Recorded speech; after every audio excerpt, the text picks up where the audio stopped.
Hi everyone, welcome back. आज के इस वीडियो में मैं now the leaves are falling fast का सिमरी बताऊंगा और उसके साथ में मैं उसका हिंदी में एक्सप्लेनेशन भी बताऊंगा। इससे पहले मैं आप लोगों को now the leaves are falling fast का line by line explanation poem का हिंदी में बता चुका हूं। अगर अभी तक आपने वो वीडियो नहीं देखा है तो आप उसे आई बटन पर क्लिक करके देख सकते हैं। अब देखिए, मैं कुछ चीज़ें आपको बताना चाहता हूँ। एग्जाम में आपको सिमरी 5 मार्क्स का आता है जो 100 से 120 वर्ड्स में लिखना होता है। ये नॉर्मली लॉन्ग आंसर क्वेश्चन जब टाइप होता है उसमें आता है, जिसमें सिमरी लिखने के लिए आता है प्रोज से या फिर पोएम से। कभी कभी आपको केवल पोएम का आता है, कभी कभी आपका केवल प्रोज का आता है या कभी कभी दोनों का आता है। तो ये तो था एग्जाम में कैसे आपका क्वेश्चन आता है। अब कुछ पॉइंट्स हैं जो आपको दिमाग में रखना है सिमरी लिखने के समय। आपको टोटल नंबर ऑफ वर्ड्स 100 से 125 के बीच में यूज करना है। और जब सिमरी लिखेंगे तो उसका पहला पैराग्राफ इंट्रोडक्शन लिखेंगे पोएट का, चैप्टर के नाम के साथ में, जिसमें टाइप ऑफ पोएम और आप और चीज़ जोड़ सकते हैं। उसके बाद आपका बॉडी रहेगा 2-3 शॉर्ट पैराग्राफ का, जिसमें आप मेन थीम पोएम का लिख सकते हैं कि पोएम का जो मेन थीम क्या है। फिर आपको कंक्लूजन की पैराग्राफ लिखनी है, जिसमें आप लिखेंगे मैसेज ऑफ पोएट या फिर आपने पोएम से क्या सीखा, कुछ भी इस तरह का चीज़ें आप लिख सकते हैं। अब मैं इसी तरह से आपको सिमरी लिख के दिखाता हूँ। इससे पहले कि मैं आपको पोएम का सिमरी बताऊं, अगर अभी तक आपने मेरे चैनल को सब्सक्राइब नहीं किया है तो प्लीज़ मेरे सब्सक्राइब कीजिए, क्योंकि आने वाले समय में मैं कोई भी नई वीडियो लेके आऊँगा तो उसका नोटिफिकेशन आपको मिल जाएगा। तो ये देखिए सिमरी है now the leaves are falling fast का।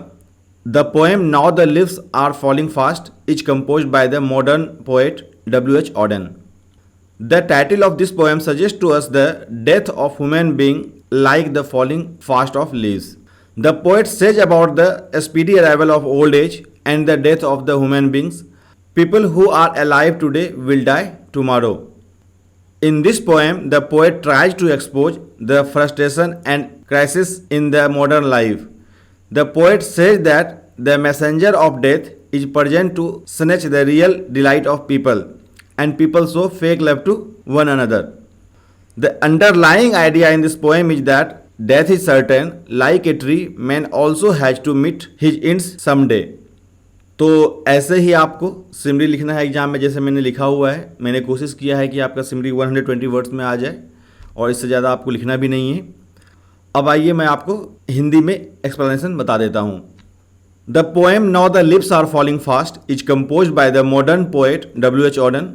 The title of this poem suggests to us the death of human beings like the falling fast of leaves. कविता now the leaves are falling fast आधुनिक कवि W.H. Auden के द्वारा रचित है। इस कविता का शीर्षक हमें मनुष्य की मृत्यु का संकेत देता है, तेजी से पेड़ के पत्तों के गिरने के समान देता है। The poet says about the speedy arrival of old age and the death of human beings. People who are alive today will die tomorrow. कवि वृद्धावस्था के शीघ्र आगमन और मनुष्य की मृत्यु के बारे में बताते हुए कहता है, जो आज जीवित है वे कल मरेंगे। In this poem, the poet tries to expose the frustration and crisis in the modern life. The poet says that the messenger of death is present to snatch the real delight of people, and people show fake love to one another. इस कविता में कवि आधुनिक जीवन की निराशा और संकट को उजागर करने का प्रयास करता है। कवि कहता है कि मौत का दूत लोगों का असली आनंद छीनने के लिए मौजूद है और लोग एक दूसरे को नकली प्यार दिखाते हैं। The underlying idea in this poem is that death is certain, like a tree, man also has to meet his end someday. इस कविता में अंतर्निहित विचार यह है कि मृत्यु निश्चित है, पेड़ की तरह मनुष्य को भी एक ना एक दिन अपना अंत अवश्य ही प्राप्त करना होता है। तो ये पोएम के सिमरी का हिंदी एक्सप्लेनेशन था। उम्मीद करता हूँ ये वीडियो आपको पसंद आया होगा। अगर ये वीडियो आपको पसंद आया तो इस वीडियो को लाइक कीजिए, और अगर अभी तक आपने मेरे चैनल को सब्सक्राइब नहीं किया है तो प्लीज़ इस चैनल को सब्सक्राइब कीजिए।